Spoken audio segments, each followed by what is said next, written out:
Welcome to another episode of Heated Conversations. Excited to have another coach on our podcast, all the way to William and Mary, where we get to talk with head coach Kelsey Hinton as she talks about the program at William and Mary, talk about her own personal journey as a coach, and even what her values are and what she expects from her team, some of her goals, what she is looking forward to in the future at her program. Remember to subscribe, comments, and to share the post because we want to get this out to as many people as possible. So let's get to the podcast. Welcome, Kelsey. How are you? Hey, doing well. Thanks for having me, Peterson. Thank you for joining the podcast today. How is preseason going so far for you guys and your team? Yeah, preseason's going great.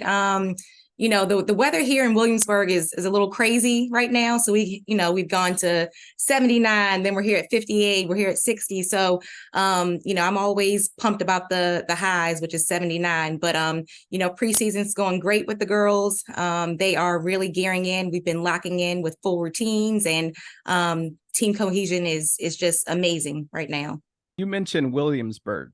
Where, for those who may not know, where is Williamsburg? What state are you in? What region of the country are you? Yeah, well, we're in Virginia. So we're East Coast. We're right around Busch Gardens, so right down the street from Busch Gardens. If you've ever been there before, about an hour and a half away from Kings Dominion, 2 hours away from DC. We got Virginia Beach right down the road, which is about an hour away. So, and then Colonial Williamsburg is literally a step away from campus. And so we're in a pretty good location as far as like it being a touristy area. I think that's some of those things that are important, especially when you're looking into university, what things you may want to get into, especially with the college and what's surrounding things.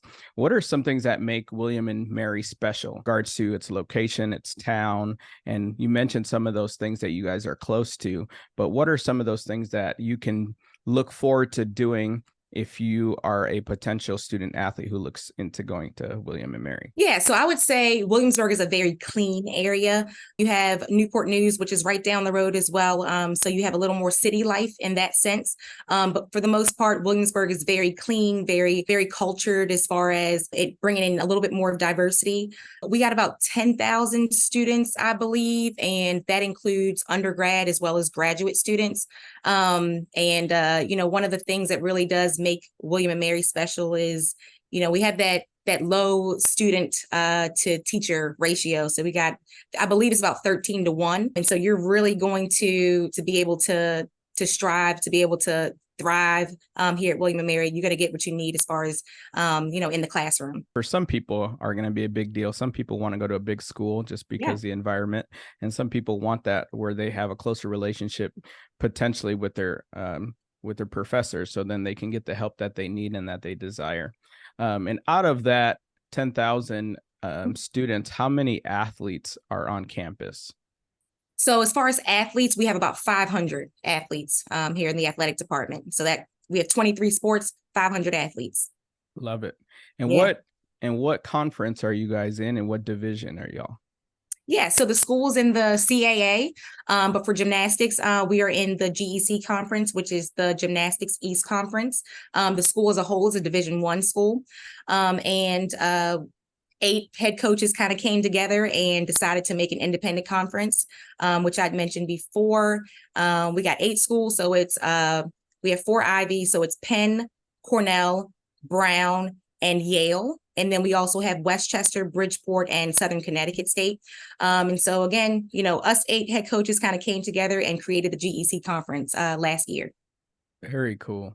And what are some of the academic things that are known that William and Mary are known for? What are, some of the degrees that are pretty well known in regards to what people go out in the field and they get, or, what companies are looking for and a lot of graduates are into? And then also, what are some of the popular ones that are amongst your own athletes that you guys offer? Yeah, so we actually have a very, very good business school, as well as a good law school. I believe our law school was one of the first ones that was actually created. And then the business school, I mean, gosh, one of our alum actually got married there. It's beautiful. Thomas Jefferson was also here. And so again, just kind of going back to that history, we have a lot of history here. But as far as my student athletes, we have a lot of kinesiology majors, but we have a few that are neuroscience, business, international relations. And so one of the great things about William and Mary is that you have all the resources here that you need. Yeah. And you will come out of, your 4 years here with a job. The majority of my student athletes, they come out with a job their junior year. And so senior year is just kind of like smooth sailing. And so I always just tell recruits or anyone that kind of comes on campus, my goal is to make sure that you are, you'll have a job after school, and I'm trying to get you out of your parents' house, basically. Yeah. No, I love that.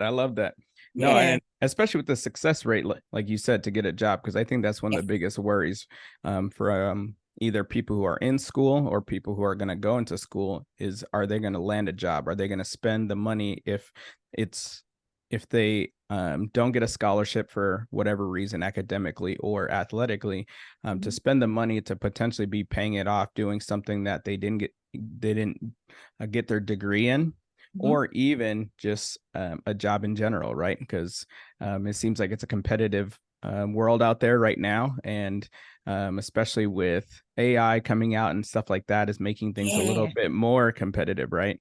And so being able to go to a university that has a community that supports, that's connected to outside communities and companies like that, so then you're able to already start working once you graduate, right? Because those loans are not fun to be sitting in the red, but if you have a job that can kind of get you progressing forward, I think that's really important. Yeah, absolutely. And one of the things that I try to get my athletes to do on my team is to go study abroad. That's really big here. And they have that opportunity. I mentioned to them, obviously, we want you to be well-rounded. And so go study abroad first summer session, get that out of the way. You come back, and second summer session, and wherever that may be, whether it be here at William and Mary at our facility, or if that's at home at your home gym, and you can kind of get back into gymnastic shape before you get to school. So, but I always push. We had one in Nepal, we had a few in South Africa, and so they've really made some good connections in those countries. So. Yeah, no, that's good. What other support do you guys offer for your athletes, besides what you had mentioned post graduation, where you could almost guarantee a job? What are some other supports as a current student athlete will have at their disposal? Absolutely. So we have a sports psychologist, Dr. Deidre Connolly. And actually, I just came out of her office. We're always talking to her. She's great. But she will meet with our student athletes on an individual basis or either on a team basis. And she just kind of talks to all of the head coaches as well as the entire staff, just about, mental health, mental well-being, those types of things. And I can't believe how much I've just learned from her over the years that I've been here. And so you have that at your disposal. You also have the Cohen Career Center, and that is right across campus by the football stadium. And they offer services, career building services, mock interviews. They have headshots available. They will link you with alum across the board. They'll let you know what jobs those alum have, whether it be Google or just anything, NASA. And they will link you to those alum to try to make sure that you are able to be in the right space to figure out what career path you want to go through. We also have academic services here, which many schools do have, but they've also done a great job with being the liaison with our student athletes and their professors. So got a lot of support here. No, I love that.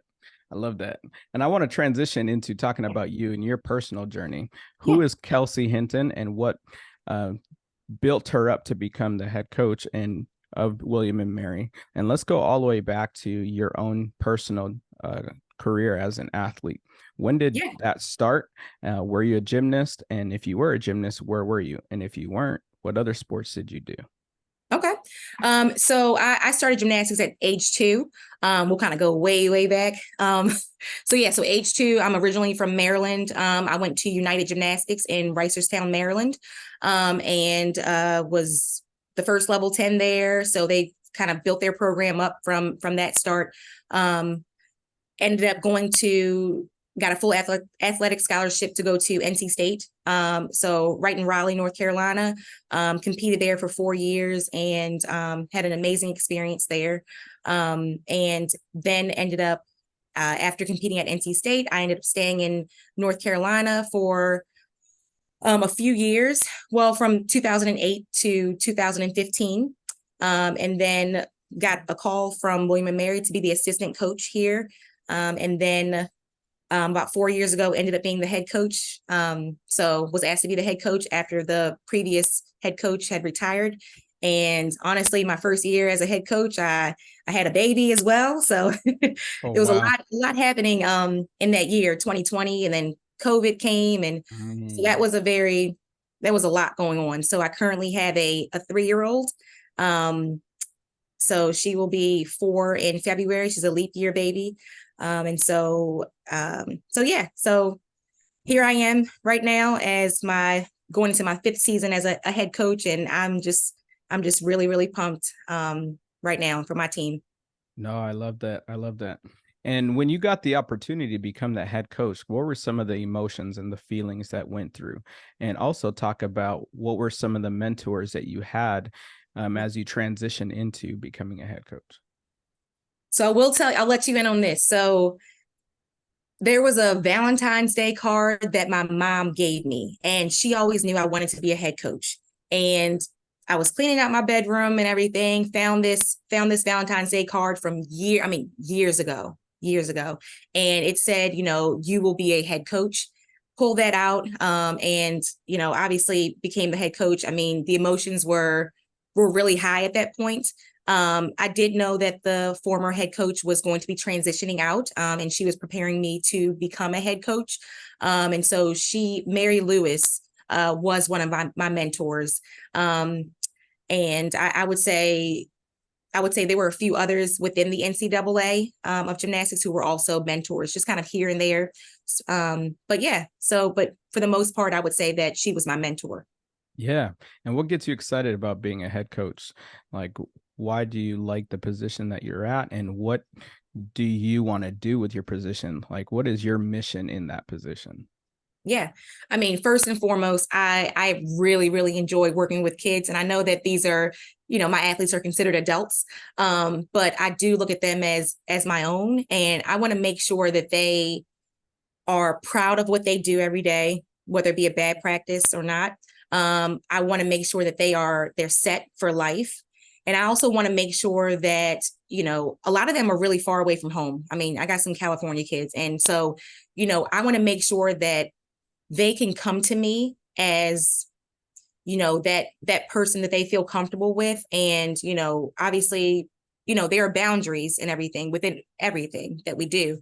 But I want to make sure that I am that person or that second mom that they can kind of come to for any type of relief, or just if they're struggling with anything. I have an open door policy. But also I enjoy seeing the smiles on their faces. I enjoy seeing them struggle, but then get through their struggles. And so it's a job that I enjoy doing, and I'm very passionate about my position. And I take it very seriously in the sense that I want to do well for my athletes. Yeah.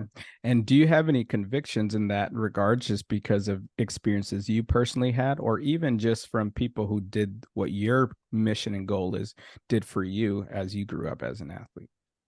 Yeah. So, I talk about my struggles within, being a college athlete, or, just being a gymnast, even a Black gymnast, at that. There weren't very many of us.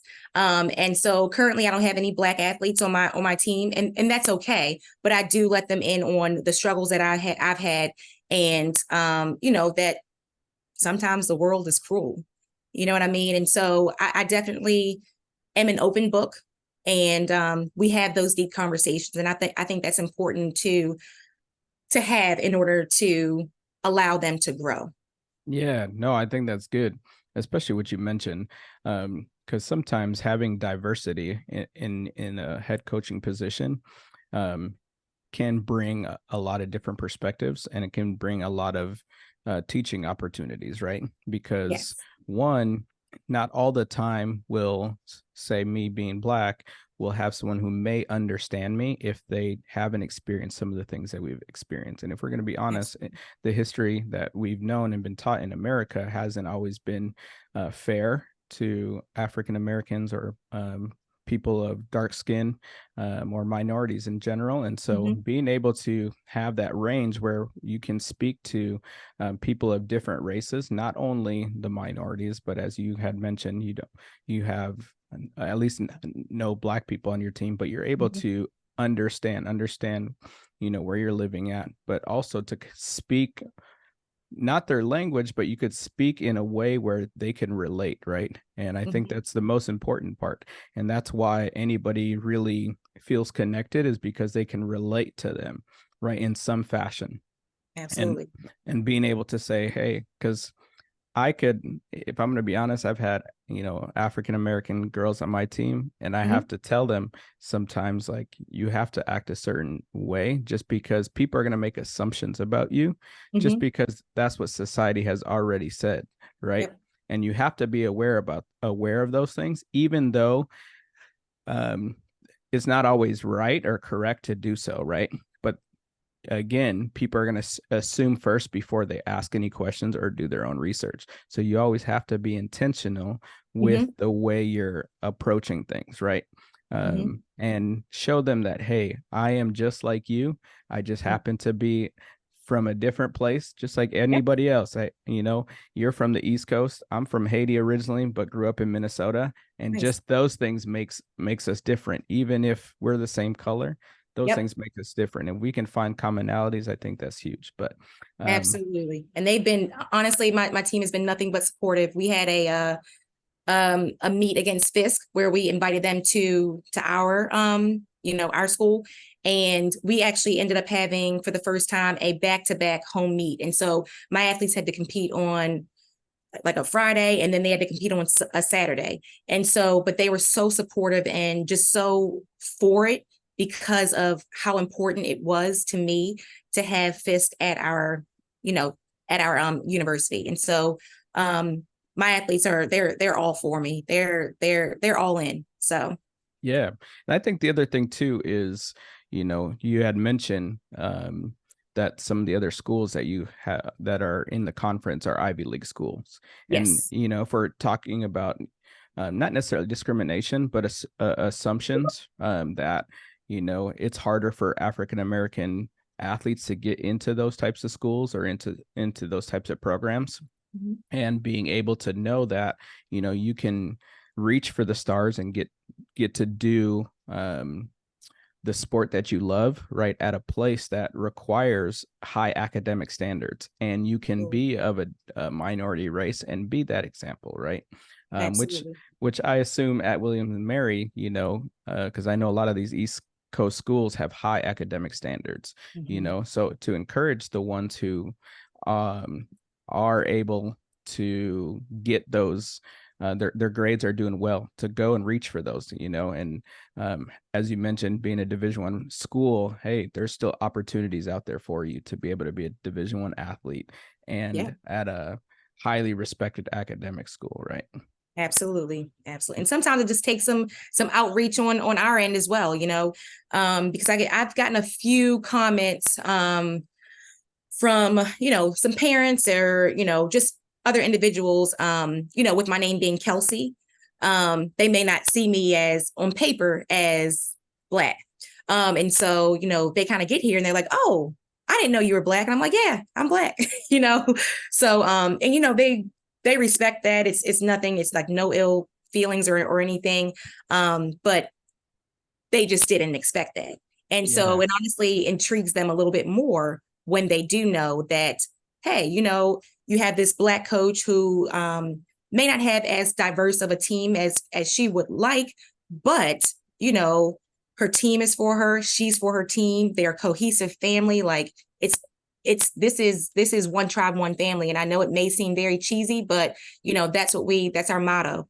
One Yeah. tribe, one family. So No, I think that's really important. And also, going all the way to Iowa State with Ashley Miles Grigg, yes. who's now the head coach at Iowa State, is in a similar situation, right? Mhm. Where she's an African American who went to Alabama, who's All American there, a great athlete, and now being able to take a program, her first program as really coaching in the collegiate world, and being a head coach and doing some of these similar things, and being able to be the example, because I think a lot of people who really follow gymnastics, especially during the times that you were an athlete and she was an athlete, would know at least Ashley and what she could do, right? Mhm. And even if you go to today's time where the Simone Biles, the Jordan Childs, the Suni Lees, where it seems like some of the minorities are the ones who've been on the biggest stage and been able to do some of the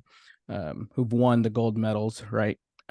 Is inspiration, and again, it's not about race, but it's about being able to create a space where other people may just assume, because again, sometimes people can't assume that certain areas of life are designated for only certain people, just because that has been the majority, right? Right. And creating a different narrative and creating a place where, hey, my daughter and your daughter can go out and say, you know what, I want to go to a certain program and do well under any head coach, but if I have an opportunity to be under someone who can relate to me because they look like me, Mhm. it can be a bonus, which I think is Yeah, great. absolutely. Absolutely. And let's So yeah, yeah, sorry. very good. And let's transition into your gymnastics program. So who are your staff and what is everybody's role on the staff in regards to who's in charge of recruiting and Mhm. coaching responsibilities, and what do they bring to the program in regards to personality Yeah. and, organizational skills and stuff like that? Yeah, definitely. So currently, like on the staff, we have obviously myself, and then we also have Brittany Emmons. She's originally from Pensacola, Florida, but also had a stint at SEMO. And so she is the current assistant coach, and she came in as soon as I was pregnant and had my baby. So she actually jumped right in with taking on a lot of responsibilities that first year as assistant coach. And her responsibilities include, so she is the vault coach as well as the beam coach. And she also handles the recruiting. We have a shared responsibility with recruiting, but she is a little heavier with the recruiting process.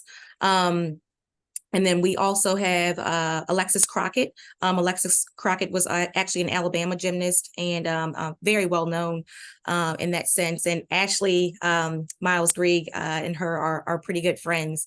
But she is now the volunteer assistant coach here for our program. And so we're excited to have her on. And so as the staff of three that we have, we do a really good job with the shared responsibilities and just, delegation and those types of things.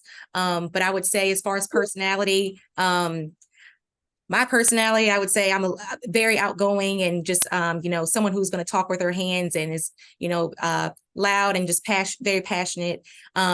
Brittany's personality is also very similar to mine, but in a sense, she's a little more reserved in some areas. But our personalities as a team of two works really well together for us, but also for our athletes. Yeah. As far as organizational skills, for the two of us, I would say we're both very organized and, that honestly helps out a lot. But sometimes Brittany does have to help me out a little bit. Sometimes I feel a little old and, she'll help me with the I guess the computer stuff. And then Alexis, she works with us 2 days a week, just because she travels a little further. But she's also great for the girls and she brings a level of gymnastics that I don't have. Obviously we both did it in college, but she has that elite experience just like Brittany does as well. Yeah. So we work well together, and we also have a student manager, and she does great with our program as well. I love it. I love that. Yeah. I'm going to pause this really quick. I just have to go get my daughter. She just woke up. So let me go grab her really quick. Absolutely. And Go then ahead. get her settled, and then I'll be right back. So Real I'm just good. going to pause it. It'll show that it's open. All right. Cool. All right. So also, what does your dynamics of your team look like in regards to how many athletes do you have currently on your team? The breakdown of your athletes, and what do you look for in a future prospect athlete that is of eligibility in regards to their age, just because of the restriction on when athletes can be recruited in gymnastics? Yeah. So I would say that, I have 21 student athletes. I got a lot. As far as the breakdown, I have a grad transfer. I have a grad transfer, and then I have someone who graduated early, so she's also a grad student. I have a true senior, and then I have, as far as my junior class, I have 8 juniors, and then I have 5 sophomores and 5 freshmen. I think that's 21. I think I always tell them, like, oh my gosh, it's so many of you guys. Yeah. It's a great thing to have, as far as, being able to have some backup as well. Yeah. As far as recruits are concerned, I try to keep that just very general, just because, recruits are, every year we're going to be looking for something different. Right. But, obviously this is a high academic school. And so, we're looking for the 4.0s and, those who are top 10% of their class. William and Mary is a public Ivy. And so we first have to look at their academics to see if they're even, eligible, or, we're able to look at them. Yeah. No, So, that's good. That's good. And what, like, your practice times, when during the day do you guys typically practice? Yeah. So we have our practice times vary from 1:30. They're like in between that 1:30 and 5 o'clock time frame.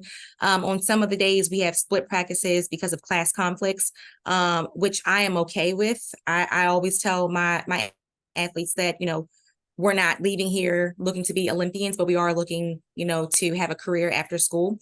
And so I tell them to take those classes, take the classes they need. No majors are off limits for me. Yeah. And if we need to come in earlier, then we will do that. If we need to stay a little bit later, we will also do that. Yeah. So yeah. No, that's good. And what does your practice facility look like? And do you guys have a facility on campus? Do you guys have to travel anywhere for your practices? Yep. So we travel about a mile down the road. We work out at Williamsburg Gymnastics. The owners are actually William and Mary alum, and the husband was actually on the men's team here at William and Mary, and so they decided to build their own facility. And we were very fortunate to be able to work out in that gym. It has everything we need. Everything goes into a pit. They have an extra space in the back, so it's a pretty big facility, and we chose to go there to work out just because it had everything we needed. So on days where we're all able to practice at the same time, we take William and Mary vans over, and on other days we'll just carpool. Yeah, very nice. Yeah. And what does your competition facility look like, and what does the attendance look like, and what is the environment like when there's a William and Mary home competition? Yeah. So we compete in Kaplan Arena, which is where volleyball competes, basketball competes. And so it's in our arena in Kaplan. And we actually are going through over 60 plus $1 million renovation right now. And so a lot of things are brand new, like new locker rooms, all those types of things, new visiting team locker rooms. They've revamped the court. We're going to have glass all around for the student section. It's going to be really, really nice. And so they're still in the phase one of finishing things. There are a total of 3 phases. So we compete in Kaplan Arena. As far as fan attendance, we don't fill up all the seats, but there is a section that goes all the way across that we fill up. And even for our green and gold competition, oh my goodness, I think we get the most attendance during that time. It's the last day of classes. People are still on campus. It's not spring break or anything. And so we get a ton of people. All the student athletes come to that. Faculty, staff members, like fraternities, sororities, dance teams.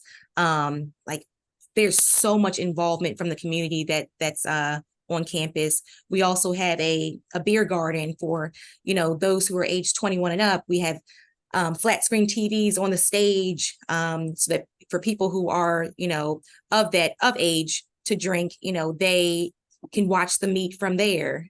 So it's really, the environment is loud. People paint their bodies. They bring posters. We have little kids in the crowd where we, high five them. It's loud, and I love it. Yeah. We have a brand new video board that was just completed in September. And so we have the capabilities to dim the lights, spotlights, smoke. Like, it's awesome. Love it. No, that's great. I think that's great energy. I haven't been to a competition or really watch as many of the Ivy Leagues compete, but hearing about that, I think that's really cool. Being able to have big energy, in a smaller program or in a program that may not really know that, right? So I think being able to compete in front of any crowd is huge, but having, like you said, an environment like that, I think really can set the tone and set the tone of what the night's going to be, right? And I think that'll be pretty cool to experience personally one day. Yeah, we have so when people come to our meets, they're like, oh, and I'm talking about other NCAA teams. They go, oh, I didn't realize your facility was this nice. And so, we're trying to get more and more people to kind of to come to William and Mary just to see it, Yeah, no, and that's what makes me excited, to be able to take this podcast on the road so people can see it, and put it out there and have it be a resource that people can go in and tap into and be like, whoa, this is somewhere different, somewhere now I want to put on my list, or somewhere I want to consider to be a part of. What are some final things that you have, or actually before that, what is your guys' mascot and what is your guys' war cry? And then what does your schedule look like in regards to competition? Yeah. So our mascot is a griffin. And so for those who may not know what a griffin is, it's a mythical creature, and it is half eagle, half lion. And so basically, lion is very strong. Eagle has, really, really good eyesight. And so they, basically represent strength and intelligence. And so that's what the griffin is. And then as far as a war cry, we don't really have one, but we say go tribe, within the athletic department. And then as far as the schedule is concerned, so this year we only have one home meet, unfortunately. Little bit of scheduling conflicts here and there. And so, just got to do with what we have, and we're going to make that home meet the best that we can. And, we have green and gold as well. Like I mentioned, that's a really big meet for us too. But we're going to be on the road a whole lot this year, a whole lot. Very cool. Is there any competition that your athletes get excited about, competing either within your independent conference or just in general for this upcoming year? Yeah, so our very first meet is at Clemson, and so that'll be their very first meet as well, I believe, on their schedule. And so the girls are very excited to go there. I'm excited to go there. And then we turn right back around and we go to Fisk on that Monday. So we'll be competing on MLK Day. It'll be all the Black head female coaches at that meet. And so it's going to be pretty big with the panel discussion and, just different things they kind of have going on there. And then so the girls are excited about that. And then GECs are at Yale. And so my current athletes have never been there before. And so this will be their first time. So they're excited about that too. Very cool. No, I Yeah, love it. I love the, like you had mentioned, the competition at Fisk. yeah, I think that'll be great. Hopefully that could be um something that people can tune into, and I'll try to look out for that and kind of promote it, especially for just the community, as we had conversations about earlier. absolutely. Do you have any final thoughts or final things that you want to kind of leave with the viewers, the listeners, about yourself, about your program, about William and Mary, and why they should consider coming to William and Mary?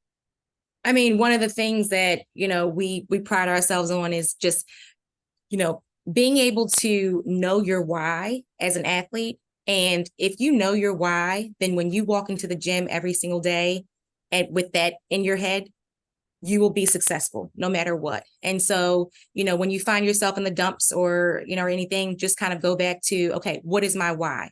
Why am I doing gymnastics? Why am I here at William and Mary? Why did I choose to study whatever you're studying? And so when you can truly answer those questions for yourself, then you got it going on. Okay. So, and just remembering to smile and laugh at the little moments where maybe you mess up, because you know what, you're only going to learn from it. And I hope that I can be, I hope that I'm already being a good mentor to my athletes. And I hope that I look forward to being a mentor to more athletes as they come to William and Mary. And so, if you're looking for a school where it's, high academic standards and, also a program where you'll thrive and you will be welcomed and, you'll enjoy life after and be able to come back to, then William and Mary and my program is for you. Well, thank you so much, everybody, for tuning in to another episode of Heated Conversations with William and Mary head coach. Saying it's super important to make sure that your academics are right, but also in that, to change the stigma. Sometimes within certain communities, you can only go to certain places based off of what you can achieve athletically, but knowing that you can do a lot also with your academics and what you have within your own mind and the excellence that you have, and to go pursue places that you can really evolve. Being able to almost guarantee to have a job, I think, is super important. So please reach out to Kelsey, reach out to the staff at William and Mary and check them out. I'm super excited for what they have going on, and go Tribe. See you guys on the next one. Remember to subscribe, like, comment, and share. See you guys in the next episode.